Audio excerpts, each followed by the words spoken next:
All right. Welcome to our live stream tonight. Normally, Chris and I jump on here Monday, Wednesday, and Friday evening for our little goofy introductions, some podcast stuff, some Michigan football stuff, and we keep it pretty light. But tonight we have a really important topic to discuss and some really important guests that we want to give a chance to speak. And Chris, this has kind of been your thing for a little while here. You've been working hard behind the scenes to get this rolling. So I'll kick it over to you and let you get this let you get us started. Cool. Well, I appreciate it. And obviously I appreciate all of you guys, taking part in what I think is a really important conversation. And, what I wanted to do is take a few minutes to reset the deck. I feel like, after the Wilmer Hale report came out and then all the heated discussion took place, I just felt like the discussion in and of itself needed a reset. And, John came on to our podcast and we talked about his experience.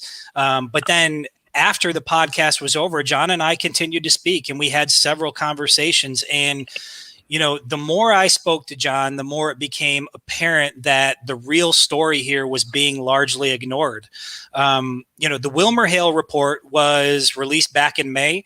It was a 240-page horrific accounting of what occurred at the University of Michigan from 1966 to 2003 as it relates to Dr. Anderson. And, within that 240-page accounting was the name of a man known by virtually everyone within the college football community. And that, of course, is Bo Schembechler. Schembechler's inclusion in the report immediately caught the attention of everyone who was paying attention to this story. So much so that the entire story became about Bo Schembechler himself. It was about what he knew, when he knew, his statue, the building in his name. It was about his legacy. And for weeks, the argument within the Michigan community over Bo Schembechler's legacy just dominated the discussion, all but completely ignoring the most important part of the entire story, which was the survivors and what they experienced. And even more unfortunate was the little attention that the survivors did receive came mostly in the form of ridicule, whether it was from, the general fan base or prominent members of the Michigan community. Like, for instance, one prominent member of the Michigan community and also a current employee at the University of Michigan who openly disparaged the victims during a series of radio events. There was a letter that was signed by 100 former members of Schembechler's football program, including Jack Harbaugh, who, of course, is Jim Harbaugh's father. They added their signatures to an open letter defending the former head coach. And so while the debate of Schembechler's legacy dominated the headlines and the discussion, the real story was quickly forgotten. And so that's why I think it's a good time to hit the reset button on the discussion. The Wilmer Hale report is not just about one name on one page. It is a disturbing account of a massive institutional failure over the course of nearly 4 decades that led to the repeated sexual assault of thousands of students and student athletes. And perhaps, the greatest tragedy of all, outside of the fact that it happened, is that most of it was preventable. Even if you read through the Wilmer Hale report, most of what occurred was preventable. And so to me, that's the story. It's not Bo, it's not legacies, it's not statues, it's not names on buildings. It is, the story is what these folks went through during their time at the University of Michigan. And so my hope is that by bringing the focus back to where it belongs, the survivors will finally receive the support that they deserve from the Michigan community. And so, we're going to start the conversation here shortly. I do want to, full disclosure, this is obviously not a conversation for kids. I don't know if anybody has any kids listening to the live podcast here, but, we're going to talk about some adult things and it's an adult conversation. And also I want to make clear that, we're happy to take questions from anybody that's here watching. So this is, supposed to be an interactive practice. If you want to, send in a question, we'll try to get to it as soon as we can and when it feels appropriate. So keep that in mind as we're going through this thing.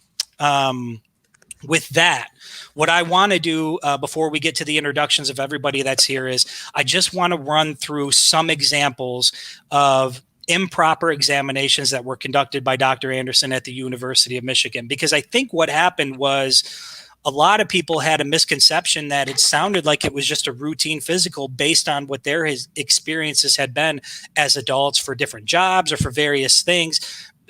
Many people didn't seem to think that anything was out of the norm. So I think as you go through this report, that should help dispel a little bit of that. And it'll start. So everything I'm about to say right now is from the WilmerHale report. It begins that each medical experts we consulted, and we as WilmerHale, each medical expert they consulted confirmed that the sensitive examinations like the ones described in the report are generally not part of an examination of college-age patients for illness, injury, or as part of a routine PPE, which is, the pre-participation physical that the athletes have to go through before they can practice, absent of a history of symptoms suggesting that there may be a reason to do so.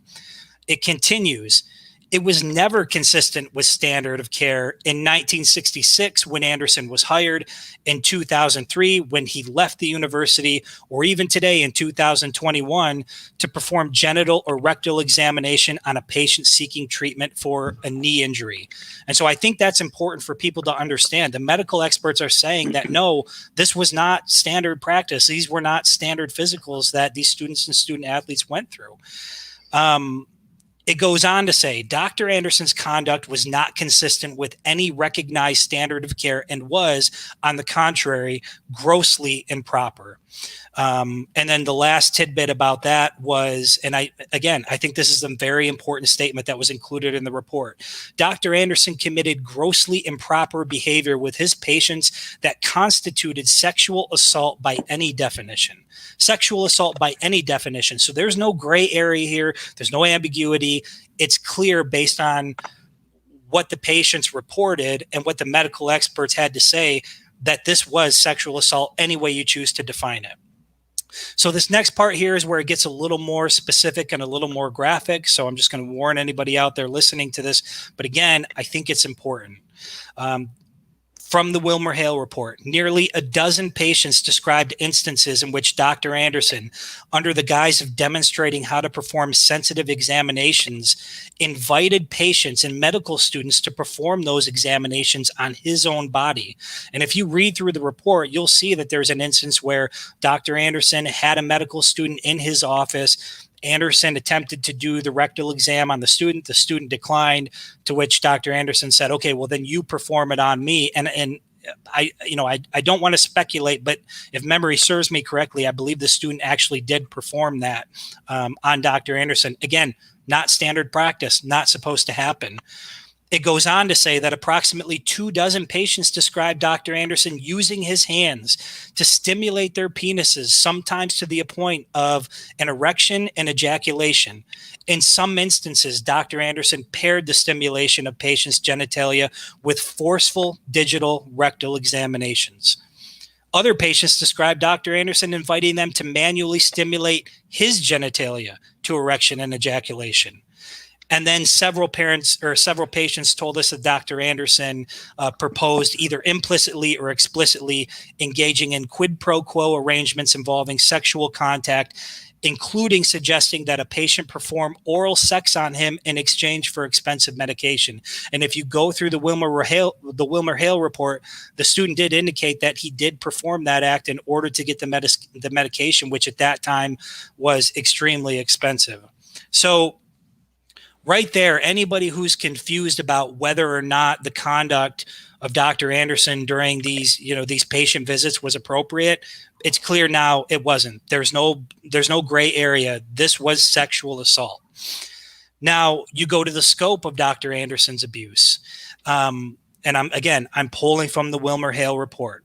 It says that he, Dr. Anderson, engaged in practices that were improper in a clinical or educational setting and would have been improper in any setting.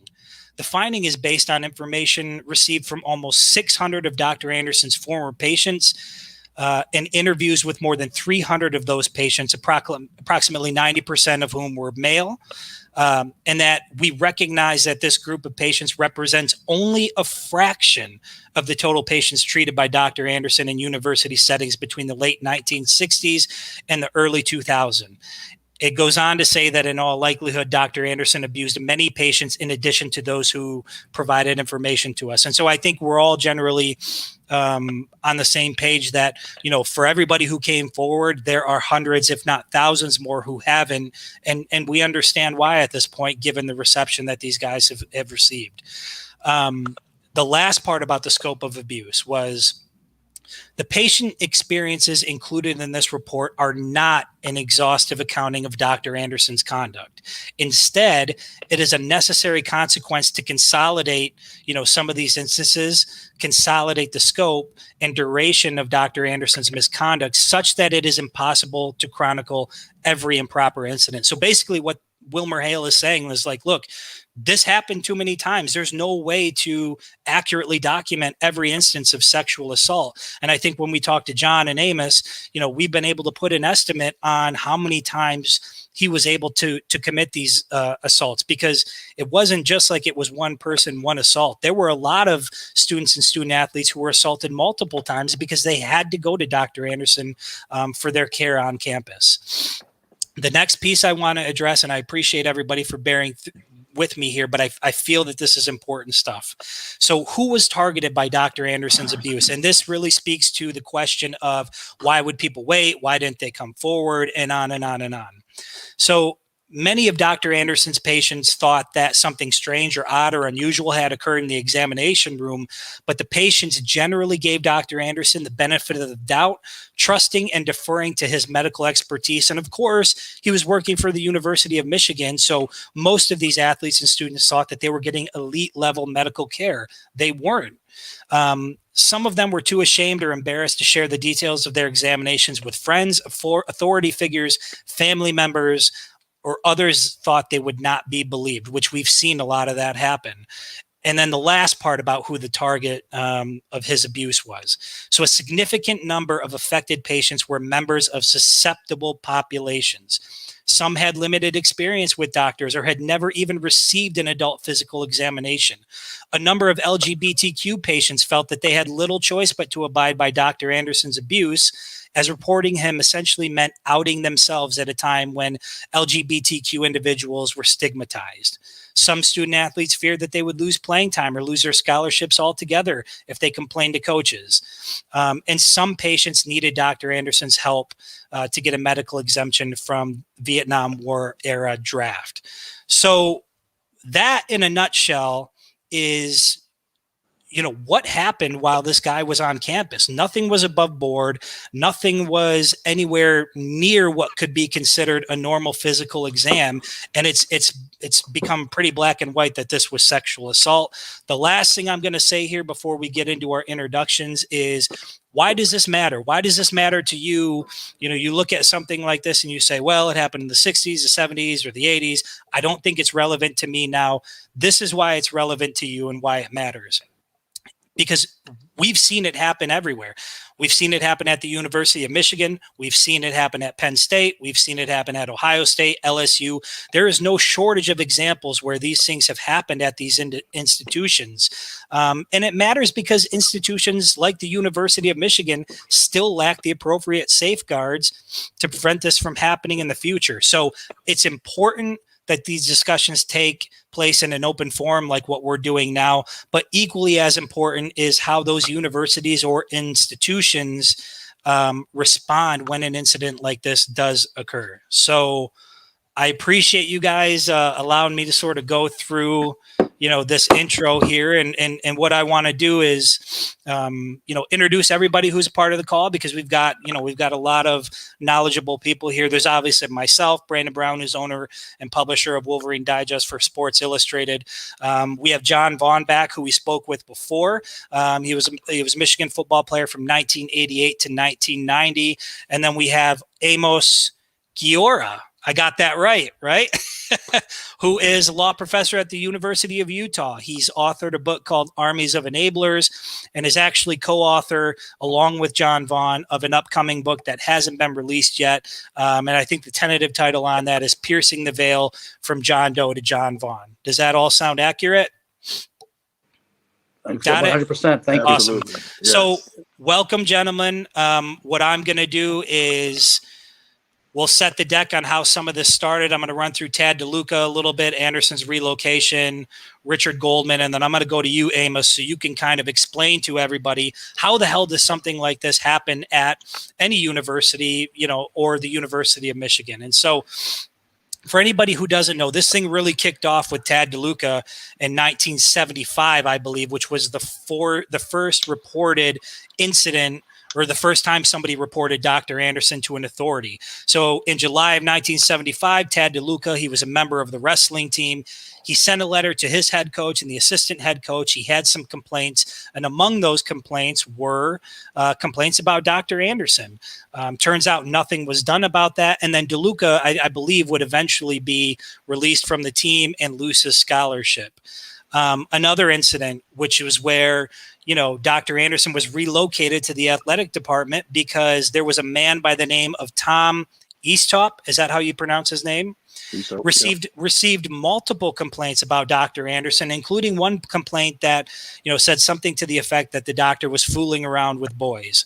And so at that point, it appeared that Mr. Eastop is trying to get Dr. Anderson fired. Anderson is not fired, and instead he's transferred to the athletic department where he continues to see patients. And then you have Richard Goldman's account. Richard Goldman was not a student athlete, but he was a student at the University of Michigan in 1981, 82, and 83.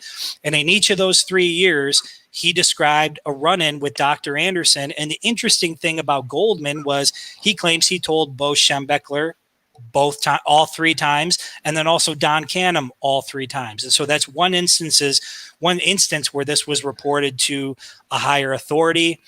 And then we, of course, get to John Vaughn in 1988, 89, and 90, which is 13 years after the initial complaint was made about Dr. Anderson. So think about that. By the time John Vaughn gets to campus, 13 years ago was the first instance of, something was clearly wrong with Dr. Anderson, but nothing was done about it. In spite of multiple reports and multiple complaints, nothing was done. So we're going to let John sort of speak to his experience. But what I really want to do is bring in Amos, because he has a lot of experience in this area, and maybe he can explain to those of us who aren't so smart or aren't, we don't really know how something like this could happen. How does this happen at a university like Michigan? So good morning, good evening, good afternoon, and thanks for having me. Yeah. And particularly with John, who, as you correctly say, we've teamed up. If you want to jump in, right? I think that everything you've described points a clear finger at the role of the enabler. And you're right to emphasize Dr. Anderson, but the truth of the matter is that for something like this to occur over the course of 50 years can only occur if there is an enabler or are enablers who facilitate the crimes that Anderson committed. So putting on my law hat, with no hair, but law hat, the enabler is the individual who knew or should have known of the vulnerability of another individual. That's distinct from the bystander who's physically present. The enabler is not present, but receives information and or should have acted. So when we think about everything you've laid out based on the Wilmer Hale report and from other reports we've heard and from testimonies from people like John Vaughn, it's clear that Anderson was enabled by senior University of Michigan officials.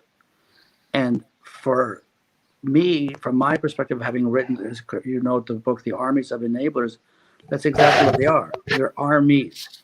And they protect not the person who needs to be protected, who's the vulnerable, but rather they protect the perpetrator, and more importantly, they protect the institution. So it's a classic example of institutional complicity plus enabling culture, which leads to sexual assaults. And what has happened at Michigan over the course of 50 years is it's a classic example where those who knew or should have known made the clear decision to protect the institution rather than the John Vaughns of the world. And as you noted, that John and I have done 1 + 1 + 1 and come up with over 30,000 instances of sexual assaults. As heinous as Anderson was, and he obviously was, from my perspective, in the context of the enablers The true finger needs to be pointed at those who knew and failed to act on behalf of the individuals. They acted on behalf of the institution. We've seen this before, whether it's at Michigan State, Penn State, USA Gymnastics, Ohio State, the list goes on and on. But when we talk about the University of Michigan, it's clear. It's clear as my hair is non-existent that the enabling culture at Michigan over 50 years created the environment whereby Anderson could act without any concern of action against him. He had unfettered access to student athletes and to students, and he clearly understood that he could act without any fear of negative consequences to him. As far as we know, the one instance in which he was fired, question mark, by Tom Easthope, and then that decision was rescinded evidently by Easthope's supervisor, the vice president, Henry Johnson. You're right, John and I are writing a book about this.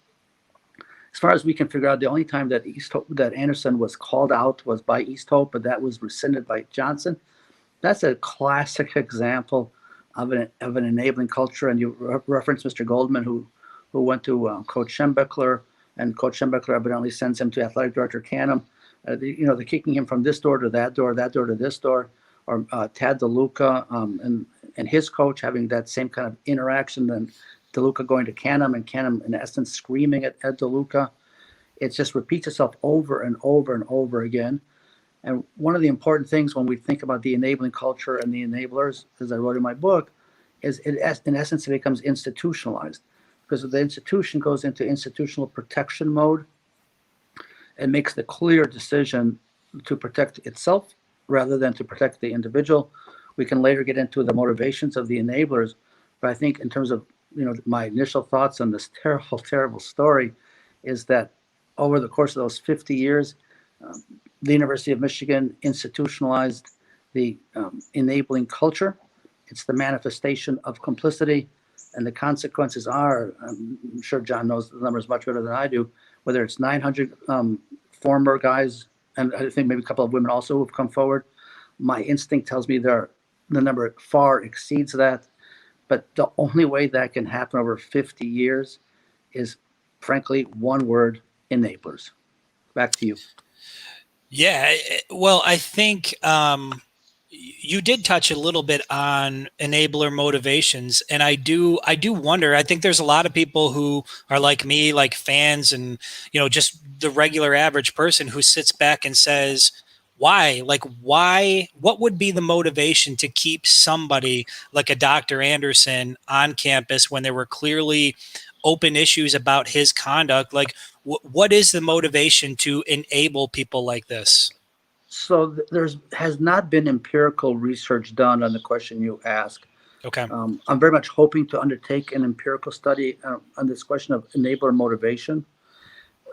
Anecdotal evidence suggests the following, but it's not empirical, it's anecdotal. One, this is based on my interviews with survivors, men and women alike. One, the enablers identify with the institution, not to make light of it, but go team go. Two, the enablers don't like the athletes. This I've heard from women survivors who are very open about the fact that they felt that the enablers are quote unquote jealous of them, don't empathize with them, and their affinity is not with them, but with the institution. Three, some of the enablers, I think, see a potential financial cost to them if they, quote unquote, become whistleblowers. I think that some of the enablers, frankly, don't like the survivors.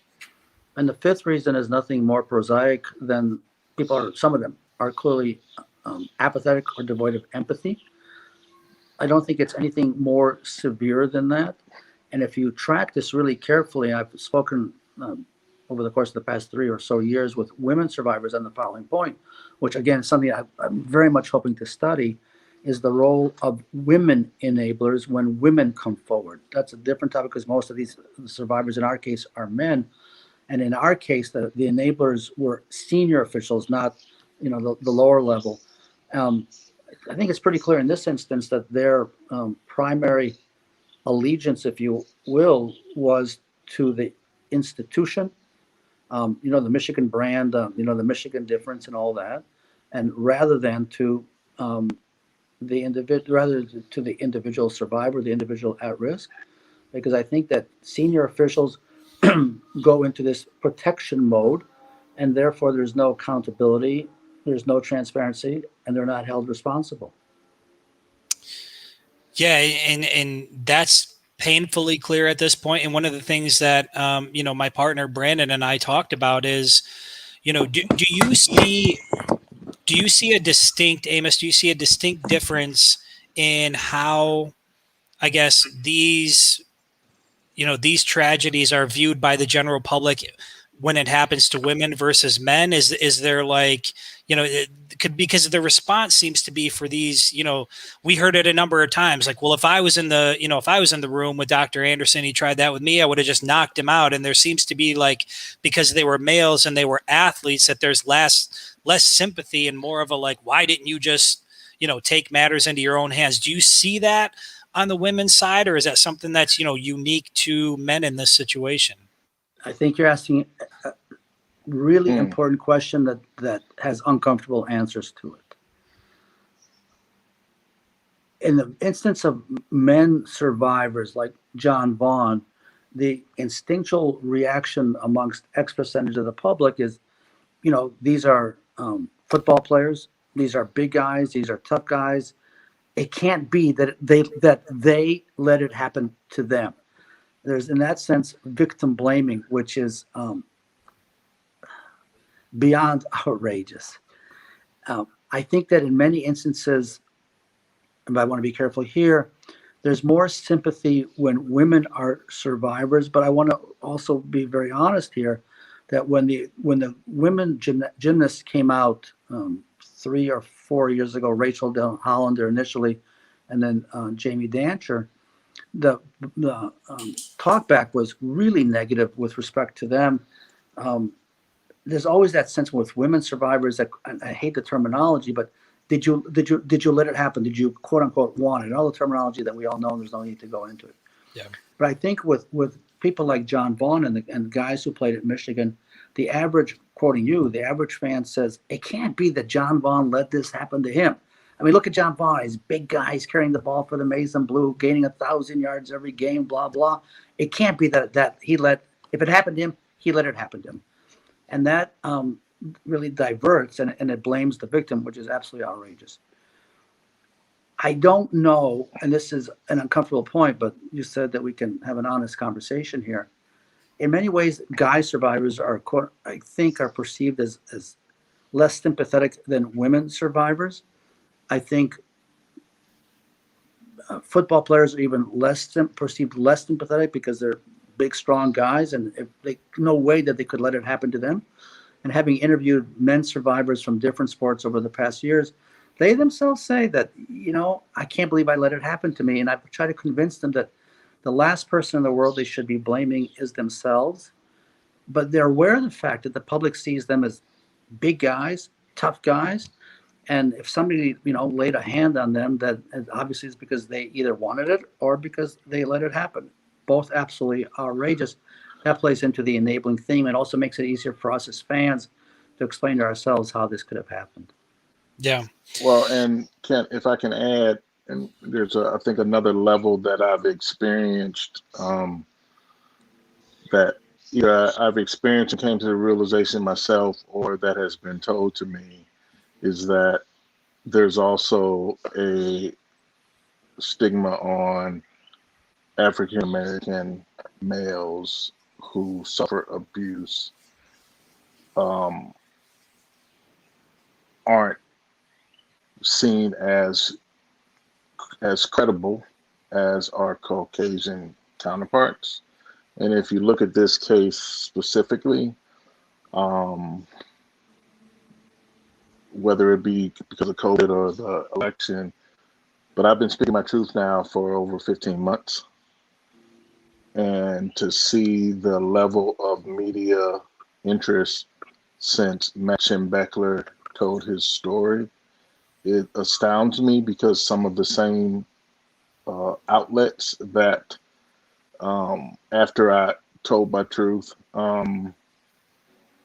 responded in a way that this is a tough subject. We can't really cover it. But those calls are now coming back in, and there's now credibility behind the fact that I've been saying the same thing and telling the same truth for a year. And so there's also a cultural dynamic, which I think also we got to talk about when you look at how the university mitigated its risk and taking Anderson out of circulation from the more affluent, more acumen, wealthy students with their family background and buried him in the scholarship athletes, which overwhelmingly was African American or minority.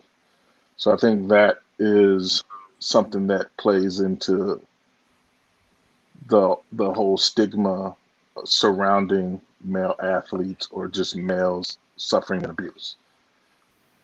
Yeah, I think you make a great point there, and that, you know, it's those are the talking points that are obviously difficult, but they need to be had, and they need to be had in these open forums. And I think that's the only way we're going to get from, you know, where we are now to where hopefully, you know, we want to be sometime in the near future. And John, I appreciate you chiming in, and hey, you're like you're the guest of honor here. And, you know, we really want to hear your story and, you know, what you went through. And so I know that we had you on before. I know that we sort of walked through your story, but for anybody who isn't familiar with who you are, you know, your experience at the University of Michigan, if you just want to start from there, and then we'll just kind of walk through, you know, some of these different interactions as we get into it. Yeah, sure. One, I just want to thank you guys for having me, and joining Amos tonight, having this conversation, because I think it's vitally important. My background, you know, was born and raised in Florissant, Missouri.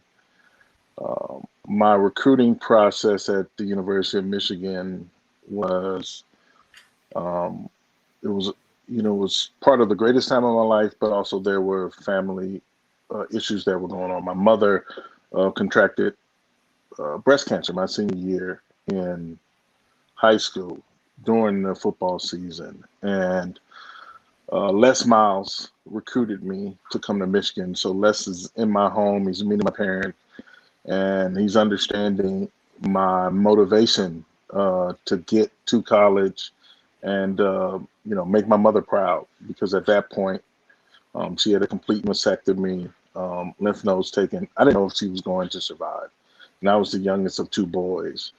And so, you know, meeting Les in the fall several times, and then actually on my recruiting trip where I met Bo Schembechler for the first time in January of 1988, he also knew of my mother's cancer because he asked about how she was doing on my recruiting trip, because she was unable to travel. She just didn't feel well enough and have enough energy to travel.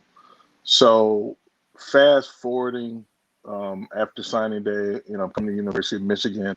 When I get on campus in August of that year, during my first physical and meeting with Dr. Anderson, we went through all the typical things that had been involved in physicals in the past in order to play sports. You know, height, weight, blood pressure, you know, all of those things. And then the tone of the exam shifted to, I need to do a testicular cancer screening exam and a prostate cancer screening. Now, at 18 years of age, I was terrified of cancer. All I could think about, one, is I want to make sure I don't have cancer, and two, I want to be on the field. Because as soon as you sign with Michigan, you are, you know, it's beat into your head. You come here to become a Michigan man. And that's what I wanted to become, to make my family proud. And so as the, you know, also, you know, backing up in the recruiting process, you know, we've got the best education, we've got the best doctors, we've got the best medical care. You know, we have the best conditioning program. We have the best of everything that, would be afforded a scholarship athlete. It's the Michigan way. Michigan is different. And so as a 50-year-old thinking back, that's when the gaslighting started. That's when the manipulation started about, and I've had conversations and recollections of coaches actually making statements alluding to, you've done a pretty good job up to this point, speaking to my parents or other parents that I've talked to, but we're now going to help your son become a man. So not only are you gaslit or you manipulated as the player, but your family is starting to be, distanced from you. And now that you come into the Michigan program, it was the Michigan way. And, you practice with the same guys, you live with the same guys, you eat with the same guys. So everything at that point in my life, I thought was, this is what it takes to be a big time college football player. We were also forbidden to see any other doctors outside of orthopedics, but we would have to see Dr. Anderson to get to those doctors. And so, John, let me stop you for a second, because I think that's an important point. Is it safe to say that for student athletes who needed any sort of treatment whatsoever, that Dr. Anderson was essentially the gatekeeper? Even if you needed to go seek treatment elsewhere for something else, you had to get the referral from Dr. Anderson, which meant a visit to his office. Is that fair? Absolutely. Okay. I had food poisoning, strep throat, the flu, anything that you could think of, you had to see Dr. Anderson. And it was, what a lot of people don't realize, like his office or his exam room was in the football facility. So you're literally walking from the training room, down the hall or whatnot to see Dr. Anderson. And at that point it was, let me endure what has to be endured. Let me go to see the doctor, like going to the dentist, so that I could get out on the field. Because there was a definite culture that weakness and pain didn't exist. You learn to play through things. And so that's the first time I really learned this saying that followed me throughout football is, you can't make the club in the tub. Meaning if you're in the training room and you're not on the practice field, you're not going to be in the game. You can't contribute to the overall success of the team. So not only was Dr. Anderson a rite of passage, but he also was an important step to making sure that you could play at the University of Michigan. Yeah, and I think that, like I said, I think that's an important point, because there are a lot of people. I mean, John, in your instance, I think it was, you referenced 40 interactions that you had, or 40 plus interactions you had with Dr. Anderson, and the average person would ask himself, like, how the hell could you go back so many times knowing that this was the case? Well, think about it. You're 17, 18, 19 years old. You don't have health insurance. You don't have a doctor local to the Ann Arbor area. That is your primary doctor. So like you said, food poisoning, headaches, whatever it is, even if you need to go to another facility, Dr. Anderson is the one who's going to write you that referral to get you there. So I really want people to understand that it's not almost, you really didn't have a choice. If you had some sort of issue, that was where you went. Absolutely. Right. The first time I ever heard the phrase, "Are you hurt or are you injured?" was at the University of Michigan. Yeah. And you could play through hurt, and several times you played through injury. And it was literally a process. You work out, you go to school, you go to practice, all under the roadmap to becoming a Michigan man. And I think that's something that you aspired to be from day one, is you wanted to live up to the Michigan man moniker, which so many greats had achieved before you. So you didn't want to let down, the past stars of the team and captains and leaders, but you didn't want to let down your teammates. You know, coming as a freshman was the first time I think any of us experienced, especially in those days without all of the social media and the lights and the high school games on TV like there are today, is you're just a number. Yeah. And you have to make the squad. The two things that I remember specifically daily was, do I have the respect of my teammates and do I have respect of my coaches? And the only way you did that was being at practice, never missing a practice, never missing a game, never missing meetings, and things of that nature. Never rocking the boat, right? Never rocking the boat. Absolutely. So with all this in mind, you take your first trip, right? Your freshman year, you've got to go get your PPE. You can't practice until you get your first physical. What occurs during the first physical? First physical, a lot of the conversation was just about backgrounds, allergies, height, weight, any medical issues, allergies, blood pressure, pulse, typical. And then toward the end of the exam, Dr. Anderson asked me to take my shorts down, and he said, I'm going to now, I want to perform a testicular cancer screening. As he's talking to me, before I pulled my pants down, he's asking just general questions. Are you sexually active? Are you circumcised? Things of that nature. And then he begins to do the testicular exam. And then after he's finished with that, he asked me to lay down on the table, put my knees to my chest, and then he proceeded to give me a prostate exam for prostate cancer screening.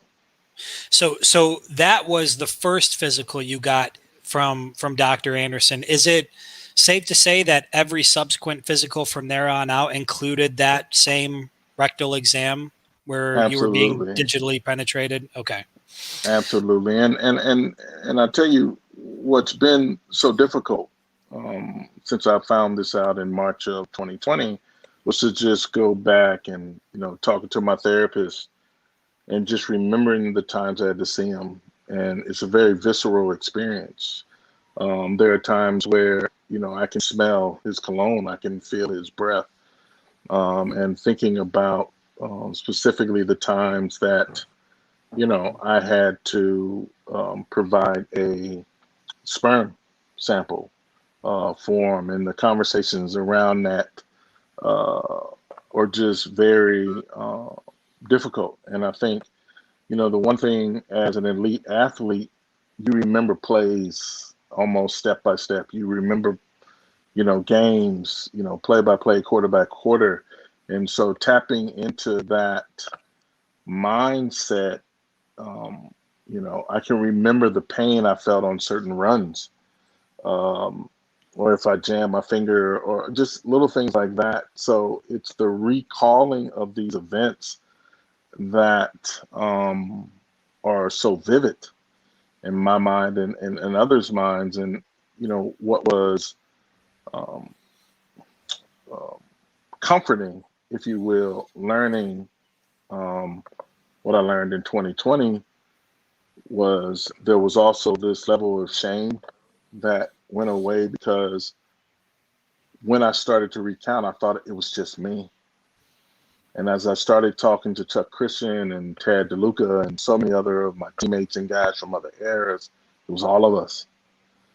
And you started to really get a picture of how big the iceberg was and how this one doctor, and I liken it to, the alligators just sitting in, the river as the wildebeest through the Great Migration, and they just gorged themselves. And that was really what this was like for Dr. Anderson. And I start to think about, like you said, 13 years before I got there, I should have never met Dr. Anderson. Yep. And under the guise of medicine, thinking that this is normal treatment. There are guys that came after me from 1991 and beyond, up until 2003, said should have never met this doctor.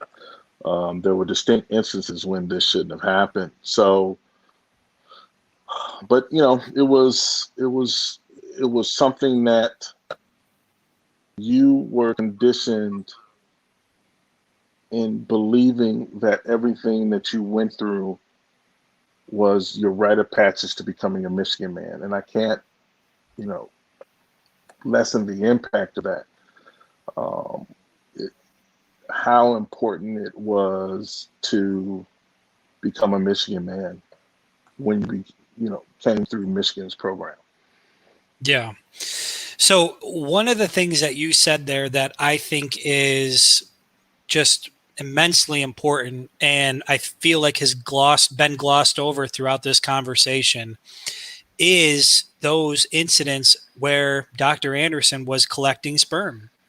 And I know that you brought it up during the press conference outside of the big house. And I feel like, I was standing in, the crowd of reporters listening to you guys talk, and we all heard it and we all kind of like looked at each other, but then it just kind of went, it came and went.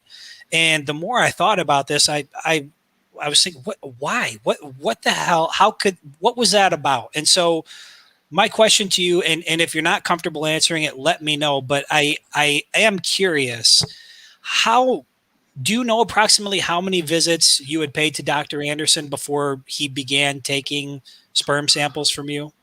Oh, wow. I know I gave my first sperm sample my freshman year. I want to say so it was it's your freshman year. Michigan State week.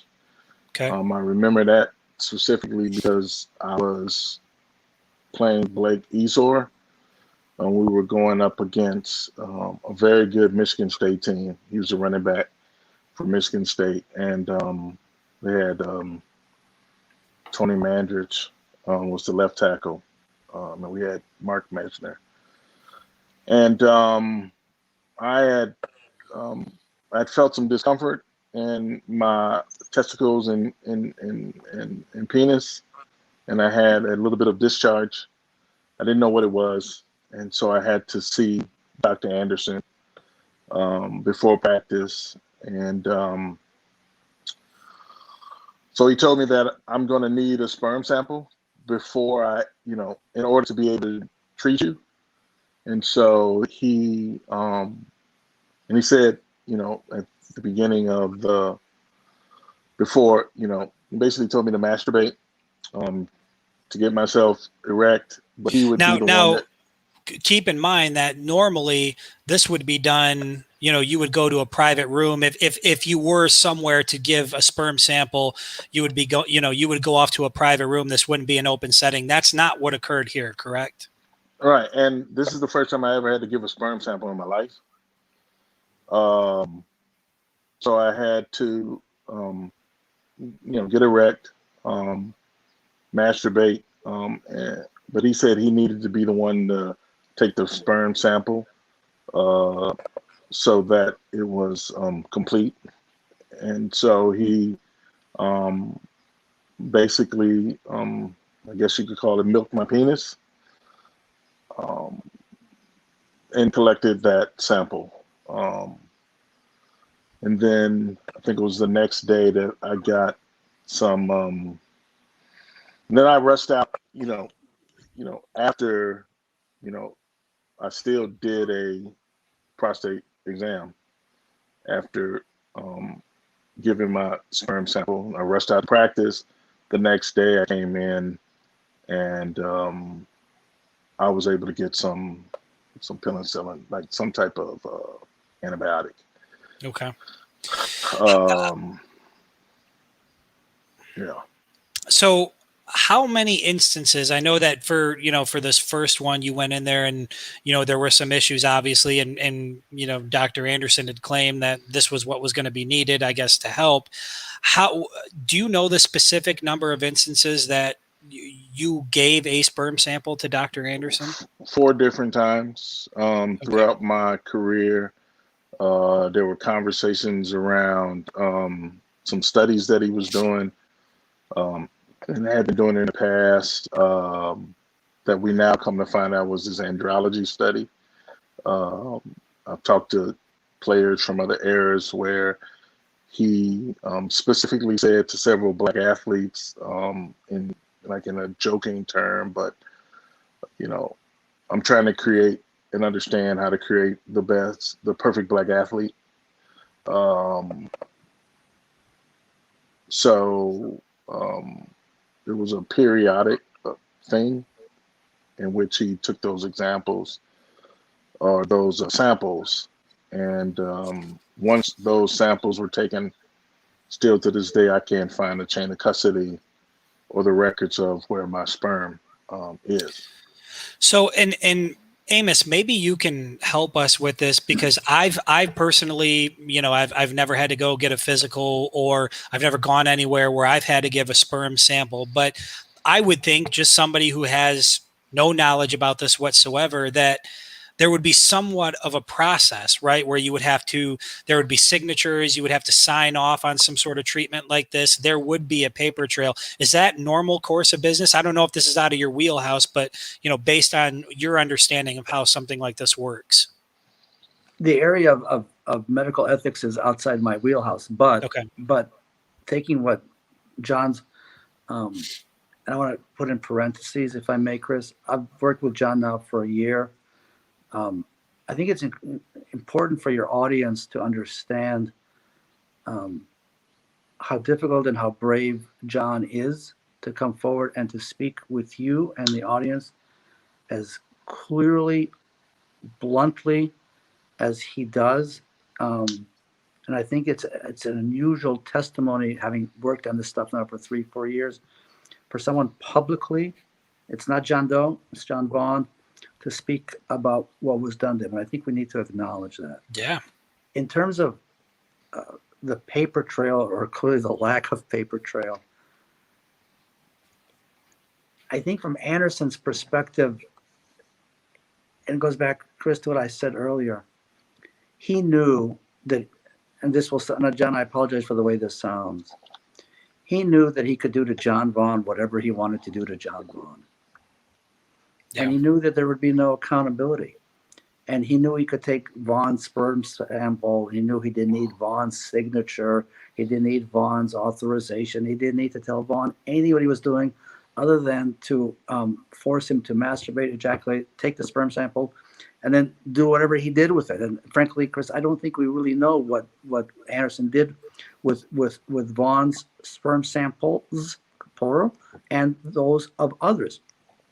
But I think it's pretty clear that that the other players and students and student athletes who were forced to give, right, their sperm sample, I don't think anybody signed off. And what if you want to go back to Michigan as an enabler, the fact that John can't get information as to what happened to those sperm samples is beyond outrageous. The fact that Anderson knew he could force Vaughn to masturbate and to donate, right? I mean, that's, I think, the most important thing here. As awful as the sperm sample question is, and you're right to focus on that, it's awful. But it's nothing more than yet another step in the consistent pattern of institutional complicity, because Anderson knew, as he was making Vaughn masturbate, Anderson knew nothing would ever happen to him. And the fact that, he had left, we're talking about this in our book, from the student health services to be the head doctor of the athletic program. Chris, we've talked about this. I grew up in Ann Arbor. Who was My late celebrated father was at at the every medical turn. school when I was there. The Michigan football program and the athletic department was separate from Central Campus. It is an institution unto itself. And that institution unto itself enables Anderson to do to Vaughn, John, to do whatever the hell Bob Anderson wanted to do to John Vaughn. No questions asked, because Anderson knew he would never be called out on it. And if it's the sperm samples, it's the sperm samples. If it's the rape, it's the rape. It's the utterly inappropriate physical exams. It's the utterly inappropriate physical exams. Because he knew that there would never be an accounting of Bob Anderson. And I know you want to get into the purchase of his private practice, which we can get into, but it's just one more step in the way. And I want to make one more point, and I'll stop. Yeah. As you know, I've begun working. It's a great honor for me with the Canadian Gymnastics and the task force that I chair looking at sexual abuse. Talking to Canadian athletes, just like Vaughn, they trusted the coaches, they trusted this, they trusted that. And there's also really in that elite world of athletics, which I learned in writing the book, the Armies of Enablers book, elite athletes are conditioned not to question. They're conditioned to accept that pain is part of the price they pay. Questioning is not acceptable. The coach is all knowing. The coach sends you to the doctor because the doctor is part and parcel of the system. And as a result of which, what it does is it enhances the vulnerability. But elite athletes are conditioned, if you will, to tolerate pain, to understand the authority of the coach, the all-knowing coach, and frankly, to trust the all-knowing coach, because you understand you want to play, you want to perform. And if you are the malcontent, the complainer, no coach wants a whiner on the team. And so what it really comes down to is if you're sent to, in John's case, to Dr. Anderson, in the case of other sports, other athletes, to whatever the equivalent of a Bob Anderson is, it's a system that feeds into itself. It's a system that brooks no dissent. It's a system that demands utter obedience. And here we are in 2021 talking about, frankly, thousands of sexual assaults that never, ever, ever, ever should have happened. Yeah, agreed. And you actually touched on this point, Amos. And John, I want to make sure that, obviously we're going to come back to you, but we're asking you about your story because this is such an important part that I feel like people need to hear. Is there anything else with your experience with Dr. Anderson that you feel is relevant to the conversation, or that you feel, people should know about those interactions? Nothing other than it was mandatory, and there was a discomfort in going to see him, similar to, you didn't want to go see the dentist. And how easy the system was set up for him to do what he did, because he literally was in the facility. Right. Wasn't like we had to walk halfway across the campus. And so, and you would be referred into Dr. Anderson from Paul Schmidt or Russ Miller, who was the athletic trainer at the time. And then we can get into, those that are still there at a, later date. But it was from the time you got into that building, if it was a day of practice, you made sure you were on the field and you did whatever you had to do to get there and endure whatever you had to do, whether that's the weight room, which was, I never lifted weights before I came to college. So everything that happened, I thought was, I'm at another level of sport, and this is just, this is the big time. And you do what you have to do to, to run out in front of 100, 100,000+ on Saturday. It sounds like it's pretty safe to say that there was a tremendous amount of trust put in the University of Michigan, right? That even if there were things occurring that seemed questionable, that you guys in your position believed that this was just the way things were done and the way things were handled at that level. And I think that's one of the sinister things about this, is because a guy like Robert Anderson was able to conduct his business with the University of Michigan as his backdrop.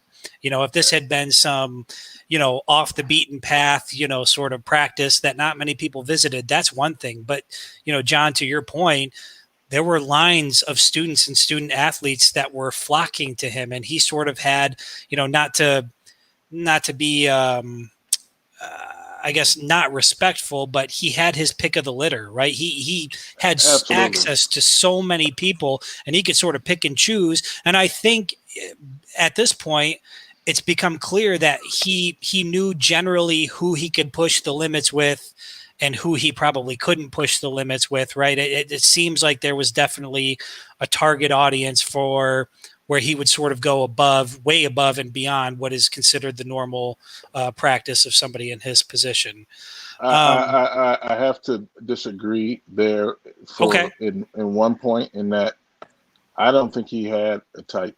I think Okay. other than young male athletes predominantly, because there's two things I wanted to say.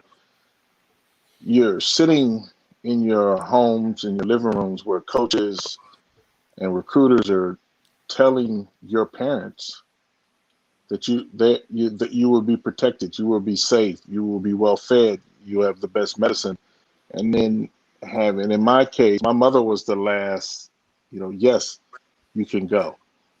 That's the first time any of us lived outside our homes for the most part, right? And then from talking to the hundreds of guys that I've talked to in multiple eras, he didn't pick on the menu. It was happening to everyone. Okay.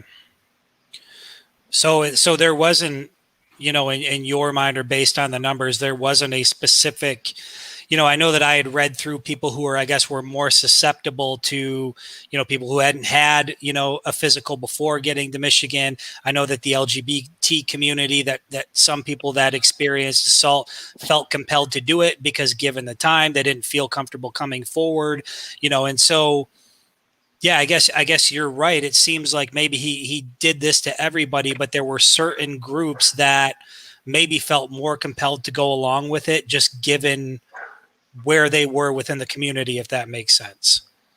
Yeah, and I Does that can't. I mean, Amos, you can chime in on that too. Yeah, I Because think it's interesting. The interplay between the two of you on this point is very interesting. One of the women, if I can introduce a different athlete, one of the women who I interviewed for my book, and who I think John has also communicated with her offline, is Tiffany Thomas Lopez, who was a star tennis softball player at Michigan State and is one of the Nassar victims. And Tiffany says the following. I think this, Chris, goes to what you and John are discussing. When she was standing in the line to go see Nassar for the treatment, this is her phrase. It was like lambs to slaughter. She knew that the person behind her was going to be succumbed to the same exam. The person in front of her similarly, but she knew that Tiffany, could not talk to the person behind her. Tiffany, could not talk to the person in front of her. Yet she knew that all three of them were going to have to go through the exact same, frankly, sexual assault. And her phrase, lambs to slaughter, which at her request, and she's right, it's in the book, I think is exactly that. John and the others had no choice. You want to play, you've got to do exactly what you're told to do, and that plays it enables. This is bad English, I apologize. It enables the enabling culture, because we can't have any dissidence to the left or to the right. This is the quote unquote the path. And again, from Anderson's perspective, because he really needs to be in many ways the focus, the question is, how does this happen? Anderson knew that he could do whatever he wanted to do to Vaughn, because there would be no recriminations. Those are the consequences of enablers, which is why I think, and I don't know if you want to get into this, the trauma that these guys suffered, what Anderson did is awful. What the enablers did is no less awful. And it's that double trauma that I think is something that absolutely has to be understood, because those are the consequences or the ramifications of the crime of the enabler. Right, and at 18, going to Michigan, playing in front of 100,000, which is 10 times plus what I played in front of in high school. If a coach asks you to run a play that hasn't been successful, but they want to see that play, you run that play. If a coach tells you you need to run the stadium stairs around Michigan for time, you run that for time. You don't question what you're being asked to do, because at the end of the day, you want to become a Michigan man. And I think that is part and parcel synonymous with every Michigan man that I talk to. Whatever you had to do to get on that field, you did. And a lot of times, I mean, for us, I never, ever talked to anybody about this. Never even, for 30 years, I didn't even think about my day-to-day, life at Michigan. It wasn't until a teammate of mine sent me an email saying, have you heard what's been going on in Michigan? No, I haven't. And that was March 26th, 2 weeks to the day of my 50th birthday of 2020. And then you start to rethink this, because everything was under the guise of medicine. I'm doing these tests so that you can play. And you never questioned. I mean, I remember speeches where Bo would say, we're going down to Notre Dame for an invasion. And in the mind of an 18 or 19-year-old, you're like, we're invading something and we're taking this place over. And so, I'll take you back to the first time Bo spoke in a team meeting, my freshman year. And it's the first time the entire team, after the freshmen are there for a couple of days. And he says, and I still carry this today. He said, "Man, there's one thing I teach you at your time in Michigan. A man either gets better or worse every day. He never stays the same. And if you can have more better days than worse days when you leave Michigan, I've done my job. We'll win a lot of games. We'll win the Big Ten, and we'll go and play in the Rose Bowl." First full team meeting was all about, do I get better or did I get worse? And you couldn't get better if you weren't on the field. Yeah. So whatever it is that you had to do to get on the field, you did, without question. So what it's interesting. This is a bit of a side note, but you've mentioned it a couple times, and I think, John, when we spoke, maybe it was even in the notes that you sent over to me originally. You've referenced the phrase Michigan man multiple times. What is a Michigan man to you? Oh man. Because I'll be honest, it's a lot of people from the outside looking in. We hear this term all the time. Fans, we hear, if a coach is coming in, is he a Michigan man? Are these people Michigan men? I don't know that anybody truly knows what that entails. Wow. I hate to give my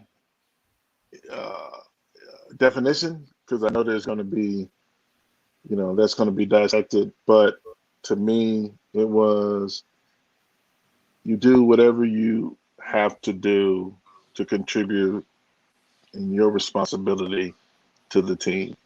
You sacrifice everything about I, and it was all a we and a team mentality. And so where Desmond Howard came in as a running back, DB receiver, but he made his mark at Michigan as a receiver. I've watched players change position, all for the good of the team. And a Michigan man sacrifices for the team up and beyond his own personal needs, goals, and desires. And he does it consistently, and he does it at a high level. And each day you wake up with the goal of getting better,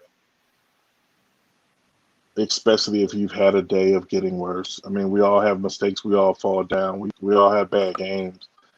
But to me, the definition of a Michigan man is, the team. You always put the team up and beyond any of your own personal goals or aspirations. and you gave everything that you had. You never left anything on the field. It was a brotherhood. Yeah, and I think that, I obviously I don't want you to feel the pressure of speaking for everybody, but you were in that environment, and I think, your interpretation of that is just as important as anybody else's interpretation of that. And so I heard you reference it a couple times, and I know from my standpoint, I've heard it, and I'm like, what does that mean? I wonder, what that means. So that makes sense, and I think that speaks to probably how a lot of this is able to occur, right? Because you're going to see Dr. Anderson as an individual. You're suffering an injury as an individual. You're going through these experiences as an individual. It doesn't really seem like it's the type of environment where you want to approach a coach and now take away from what could be, something with the team, right? You don't want to bring negativity into the team. You don't want to cause waves. You don't want to rock the boat. So to be a Michigan man, it seems like these uncomfortable instances would be, you'd be more apt to just sort of keep it to yourself and not say anything, right? Is that fair? Yeah, I mean, during that time, I mean, during that time, you also learn who you are as a man, going from boyhood to a man. You have to understand, I came into college 5'8", 178 pounds, and running scout team against arguably one of the top 5 defenses in college football every day. And, I've been told as late as 2018 from Lloyd Carr, he's like, you're one of the best scout team players to ever get my defenses ready on Saturday. And I take pride in that. I take pride in every day that I was on that campus. I did everything I could to make Michigan a winner, whether it be on scout team or during the game. Yeah, fair enough. And I think that at least paints a good picture for people who might not understand, what that entails. What is being a Michigan man? And so I'm glad that you shared that. And Amos, I know that when you were talking, you sort of alluded to Michigan's purchase of Anderson's private practice. And I know that this is a part of the story. And again, it's one of those little parts it's information that's out there. It's included in the report, but it didn't really get a lot of notoriety.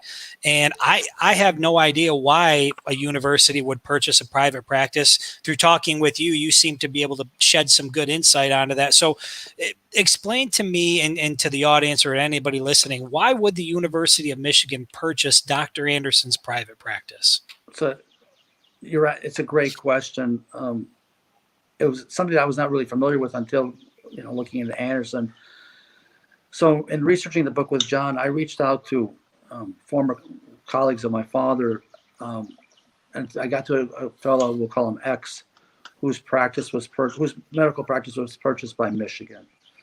And I asked him, why his practice was purchased by Michigan and why he felt Michigan purchased Anderson's private practice. With respect to the purchase of his private practice, he had a very successful practice in town, in Ann Arbor, and it was a win-win. He becomes affiliated with the University of Michigan, and all the benefits of being affiliated with a truly august, and I mean that very seriously, august medical school, an extraordinary academic institution, and they buy his practice. It's a win-win. When I asked him why he thought that Michigan bought Anderson's practice, he chuckled and made fun of me by saying, I thought you were a pretty smart guy. And I said, okay, which is always a setup line for being obviously not smart. And he said, it's pretty clear that in Anderson's case, the reason that Michigan bought his practice was not because it was a successful private practice, because it was evidently not financially. Michigan wanted Anderson's records, which goes back, the medical records, which goes back to the previous conversation you had with John about the sperm samples and where are the records. So when Michigan purchased Anderson's private practice, it not only purchased the practice, it purchased or owned the records. And so X, the gentleman whose practice was purchased, made it very clear to me that In his case, it was a financial win-win. He had a successful practice. In Anderson's case, it wasn't because Anderson had a successful practice, but it was because Anderson had medical records that the University of Michigan wanted to own. And that is, in the context of one of the issues that absolutely needs to be addressed here, is where are the records and how did that transpire? And so John Which and I led chuckle about Amos this. and Hang on, I just, and our okay, go ahead. just one more word. In the book we're writing, which really is frankly is like a Woodward and Bernstein expose, one of the issues that absolutely needs to be addressed is who authorized the purchase of Bob Anderson's medical practice. And so, we chuckle, Chris, that you and I share the same barber, but I did put on my Woodward and Bernstein hat and trying to figure out who authorized the thing.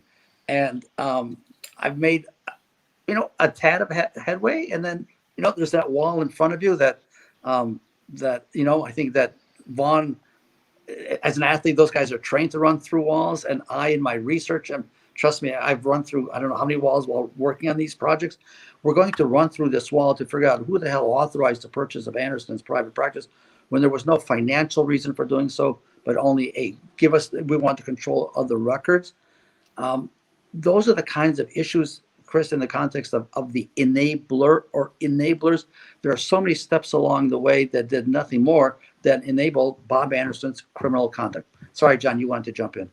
Well, in doing our research, which as we started to look at, and now I'm talking about the survivors and victims, it was brought to our attention that at the same time that Anderson is taking these sperm samples, he's also doing fertility consulting, and the fertility clinic is based in the building that his private practice in. So now, wait, John, can you do me a favor? Can you repeat that for the people that are listening? Because I think that is an important point. Right. And so, during the time that Anderson is at Michigan, he's doing fertility consulting treatment for couples in Ann Arbor. Well, that fertility clinic was also located in the building that housed his private practice. And so as we started peeling the onion, so to speak, not only on the book, but as other victims and I have been speaking, the question of, well, where is our sperm samples? Where's the chain of custody? Why have my medical records been destroyed? Why can't I get my medical records? Why can't I get evidence of, from the time he collected my sperm sample, where did it go? What was done with it? So now there's a whole another rabbit hole, so to speak, that us as victims are going down and trying to understand, everything that was done to you. Like, were we being experimented on in some very sick way by Dr. Anderson?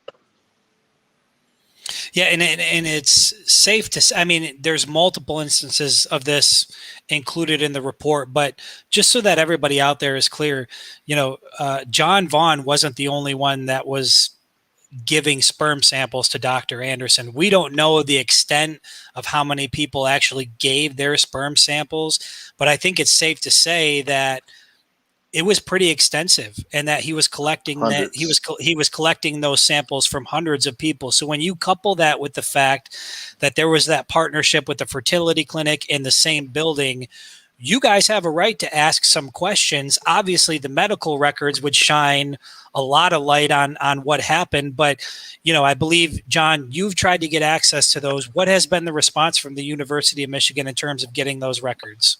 They don't exist. So that's the response. They just don't exist. Yeah, they're destroyed. Chris, in the context of something in one report was like they kept the medical records for 10 years and then they just, destroyed them or something of that nature. Got it. And Amos, you wanted to say something? Yeah, I was just going to say, Vaughn wants he doesn't want Joe Schmo's medical records. Vaughn wants Vaughn's medical records. Right. Yeah. And what he's running into in the context of the enablers, it's this wall. It's this wall of silence. And one of the things that makes this, I think, so painful for John and the others is that Anderson, I mean, he's deceased, right? But he's still being protected because by protecting Anderson, Michigan is protecting Michigan. Yeah. And there are these four walls, boom, boom, boom, boom, around Anderson, but by extension, Michigan, and you're trying to penetrate those walls because they are serious walls. I want to emphasize this: that John and the others are running up against four big, strong, powerful, rich walls. That in protecting Anderson, it's not that they're protecting Anderson; they're protecting Michigan. And I think that the audience needs to understand that it's a system. The complicity and the enabling doesn't happen by chance. It's not, oh gosh, let's be, it really is. I know no other word. It's truly institutionalized. It's not some happenstance thing. And when you track it, whether it's at Michigan or anywhere else, you clearly can see how the system is creates or is created to protect itself rather than to protect Vaughn. In a normal undertaking, John Vaughn would have access to John Vaughn's medical records. But there's a reason that Vaughn can't get his medical records. There's a reason. It's not some, oh gosh, we're really sorry. There's a reason because clearly a crime was committed, but it's two crimes. There's the crime and there's the facilitation of the crime, which is the essence of the enabler. Right. And just to go along with that, when we're talking about the purchase of Anderson's private practice, if you read through the Wilmer report, right around the time that Michigan was purchasing Anderson's private practice, there was a lawsuit against Dr. Anderson that was filed, I believe, by a female patient who had suggested that he conducted, the physical exam he conducted on her was inappropriate. There was penetration. I think he caressed her breast for too long. But in any event, there was a lawsuit that was brought against Dr. Anderson. And part of, the process of acquiring a private practice is that, now Anderson can he can practice medicine with, the University of Michigan badge, but he has to be credentialed. There's a process to be credentialed. And in the Wilmer Hale report, he has to disclose those things. Like, I think one of the questions is, are you facing any lawsuits? And so if Michigan had done its due diligence, assuming they wanted to do the due diligence before purchasing the private practice, they would have known that Dr. Anderson was going through yet another instance of sexual assault where a lawsuit was being filed. And at this point, we're in the mid-90s. And so this is something that has occurred over the course of decades at this point. I don't know that, the report said it doesn't look like Michigan dove into it nearly as much as they should. I don't even know if there was really a concern to look into it at all, given what we now know about what he was doing and, what the benefit would have been for Michigan to own that private practice. I want to be careful. Go ahead, John. What you saw with Michigan 15 or so years earlier in the late 70s, when he was being fired and rehired, they celebrated Dr. Anderson and dedicated a part of the annual report to him after these allegations had come up. So there's a history of lack of policing Dr. Anderson and policing the university itself. So it shouldn't come as any surprise that they knew of this lawsuit and they still bought his private practice. Chris, I want to ping off of John's comment. It's in late 79, early 80 that indeed in its yearly report to the regents, Anderson is indeed lauded, congratulated, thanked for his, I don't remember the exact language, for his service, remarkable service to the University of Michigan. This is a couple of months after East Hope had tried to fire him. Right. The dissonance let's go with polite terminology. The dissonance is stark. Senior associate vice president wants to fire. A couple of months later, for reasons that are, we could spend more hours trying to piece this together, the university felt the need to specifically single out Anderson, congratulating him, thanking him in its annual report to the regents. That dissonance is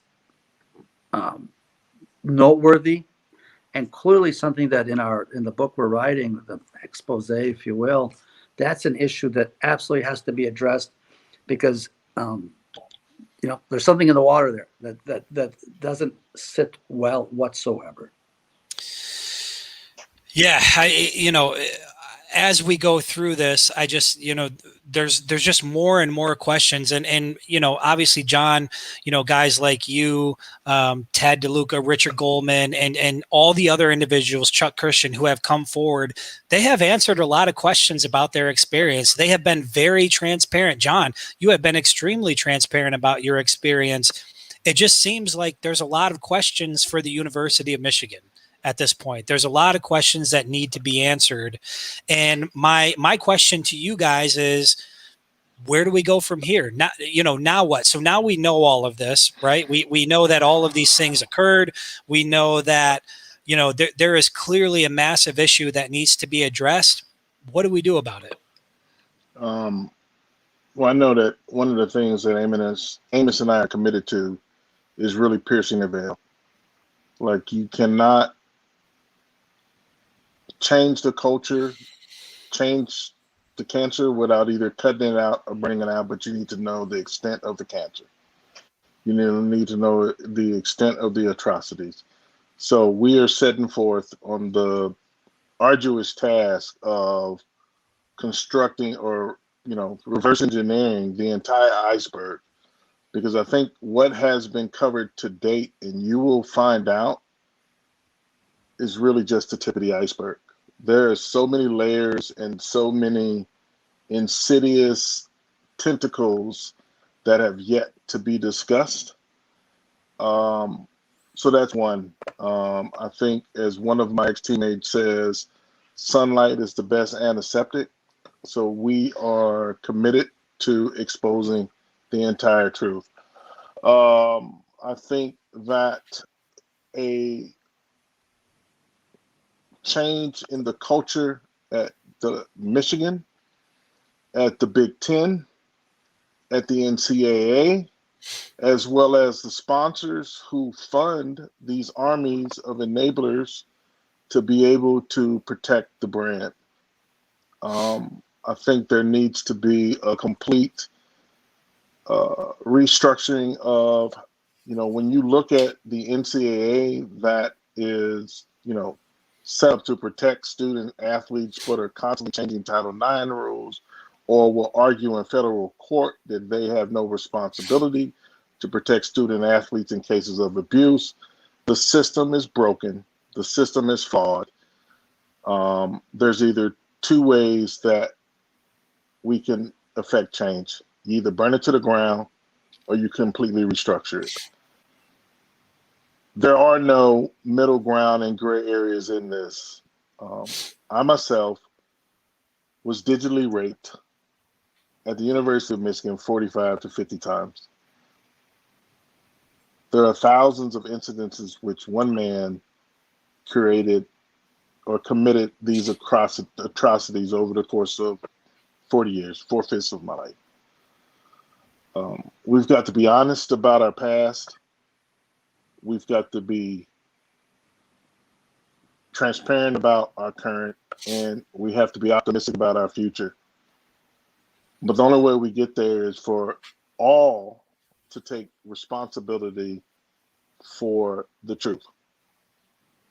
And it's time for the system to stop villainizing victims. Stop using the moniker of Jane Doe and John Doe as faceless and voiceless individuals. As I say in everything that I do, I am not John Doe, I am John Vaughn.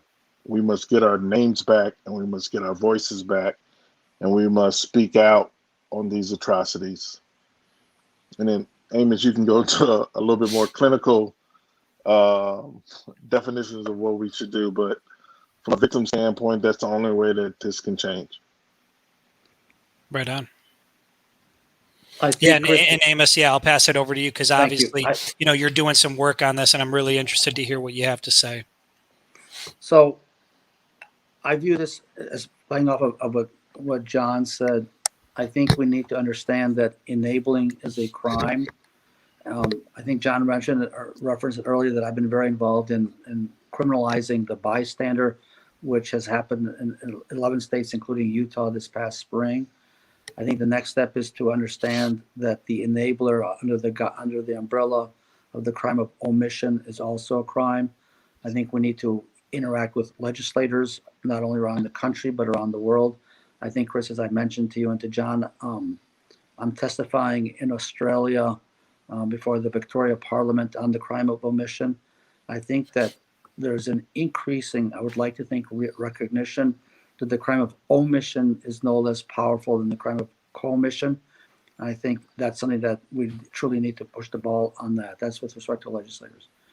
I think with respect to institutions, whether it's the Michigans, the Big Ten, the NCA, I think that major institutions need to acknowledge that not only were the crimes committed, obviously they were, but it's what enabled the crimes, which is shifting the conversation beyond the perpetrator to the broader enabling culture. And I think we need to push institutions on that, which is why I think we need to create mechanisms for creating institutional accountability and then for creating mechanisms for implementation of that accountability.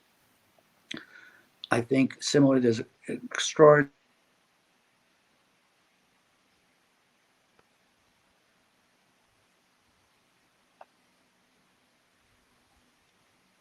the enabling culture and the consequences of the enabler, which is no less significant than the impact of the perpetrator.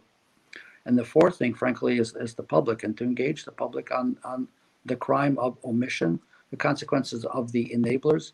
And I think the media, the public, institutions, legislatures, courts, take it all together with one purpose, and that is to protect the John Vaughns of the world in a way that the John Vaughns of the world have not been protected. For me, obviously, it's a great honor to be working with John on this project. What drives me, here we are, 3:30 in the morning in Israel, right? What drives me on this is A, to educate, because at the end of the day, I'm an educator, but two, to absolutely engage with the public and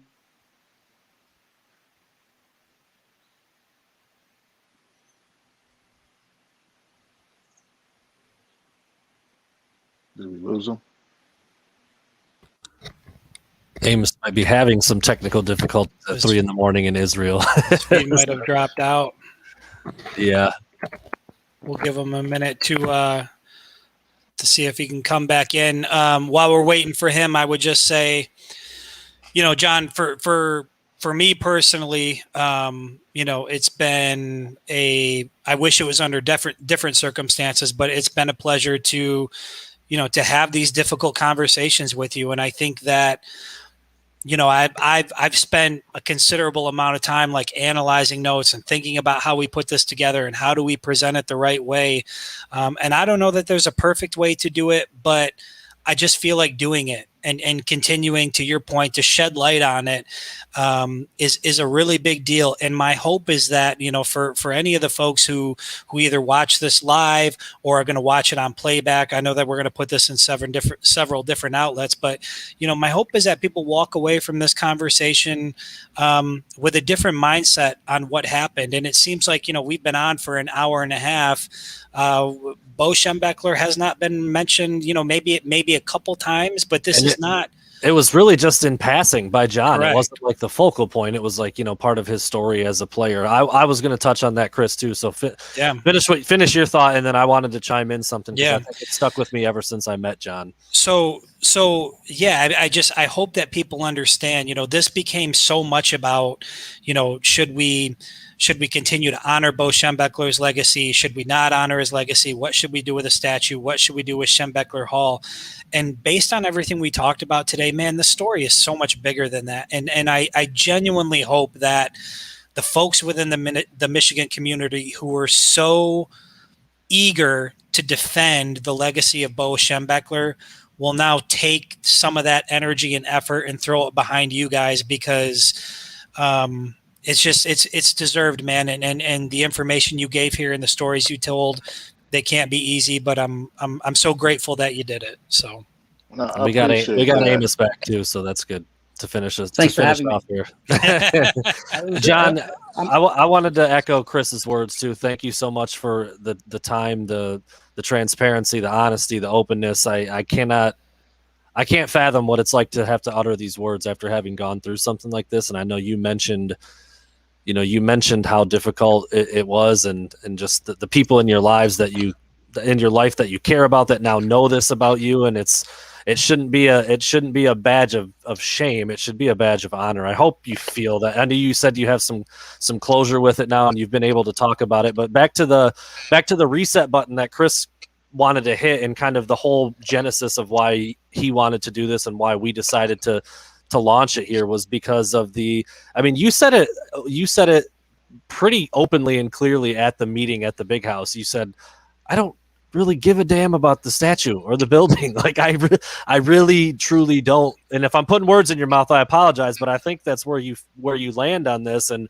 I think a lot of people are that way. And like I've explained to a lot of people when I was talking about, getting this thing going tonight here, that it somehow turned into this Team Bo versus Team Survivors. And it's a shame, because it's a drop in the bucket to what the whole message needs to be and what the focus needs to be. So thank you again for putting yourself out there like that, because I don't know if I could do it, and I know there's a lot of people who haven't, and that's not anything to be ashamed of, but it just takes a lot, man. It really does.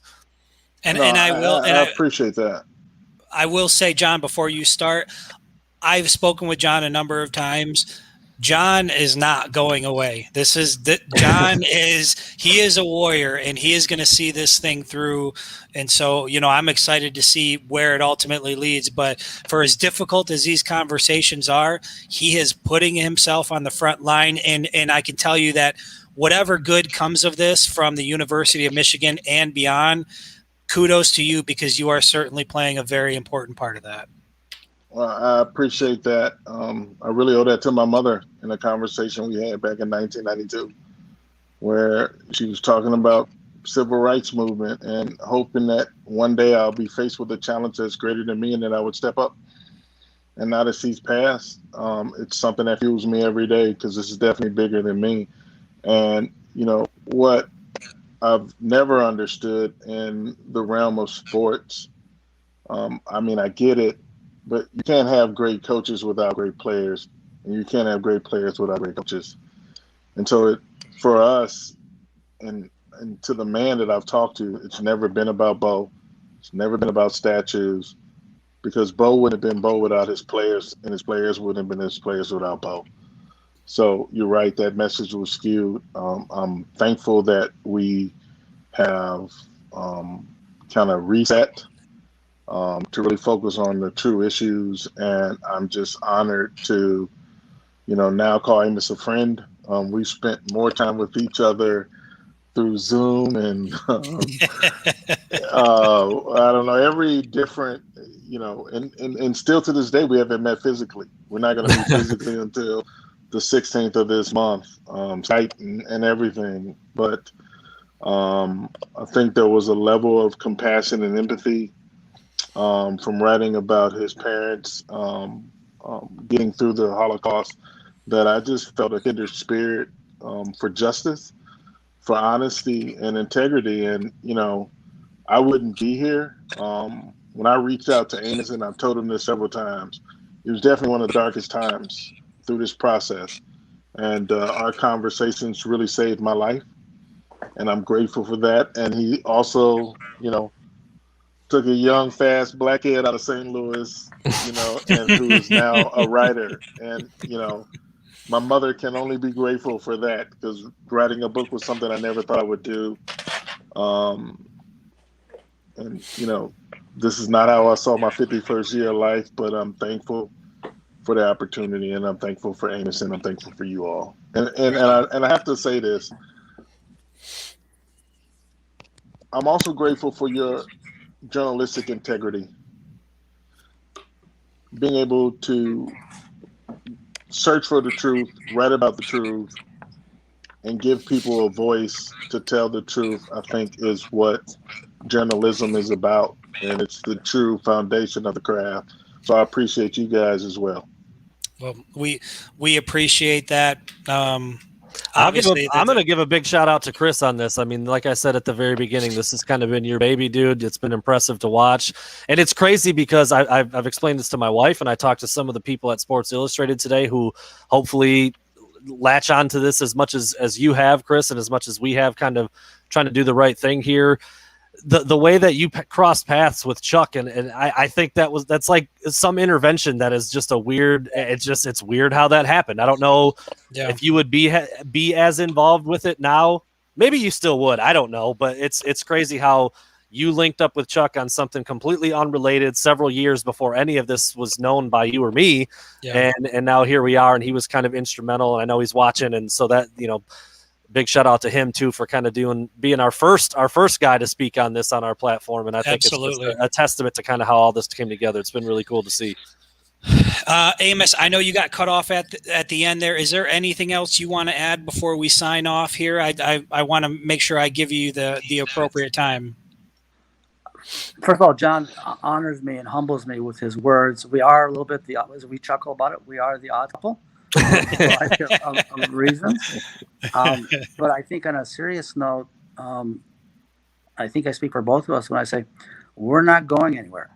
And we're here to pierce the veil, peel the onion, whichever phrase you want, because I think it's absolutely essential to get to the bottom of this. And that's why we use the word, this is an expose we're working on.